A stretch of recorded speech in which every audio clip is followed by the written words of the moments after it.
Né à République dominicaine, Frank Tavares a vécu pendant 22 ans dans un couvent où il s'est fait passer pour une nonne. Bienvenue dans cette histoire pertinente. Tout a commencé lorsqu'il avait 4 ans. Frank Tavares s'est retrouvé dans un accident de voiture qui tuera toute sa famille.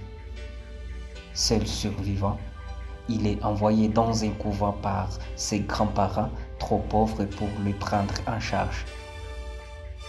Comme l'explique le site Oddity Central, Tavares se souvient qu'en tant que jeune garçon, ses organes génitaux étaient si petits qu'il avait du mal à les trouver. C'est probablement pour cela qu'il a été élevé comme une fille au couvent.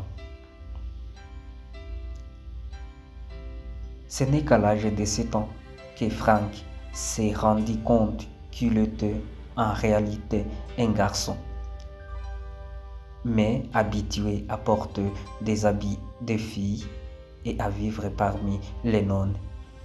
Il décide de garder son secret et de poursuivre sa vie au sein du couvent sous le nom de Sœur Marguerite. Je ne me suis jamais baigné ou se déshabillé devant elle, explique-t-il. J'allais faire un plongeon rapide. Je portais une culotte de style boxé. Je faisais semblant d'avoir mes règles et je portais des robes surdimensionnées. Quelques années plus tard, Frank, Sœur Marguerite, fut transféré vers un autre couvent et tomba amoureux d'une certaine Sylvia avec qui il eut un enfant. Son identité fut découverte en 1979 lorsqu'une nonne du couvent découvrit une lettre que Sœur Marguerite avait adressée à Sylvia et il fut banni du couvent. Par la suite, Frank Tavares a repris son identité hors du couvent et est devenu couturier, un métier qu'il avait appris aux côtés des nonnes.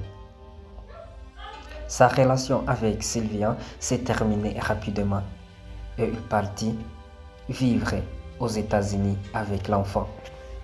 Merci d'avoir bien suivi cette histoire pertinente. On vous demande de s'abonner massivement et activer la cloche de notification pour ne rien rater. À la prochaine.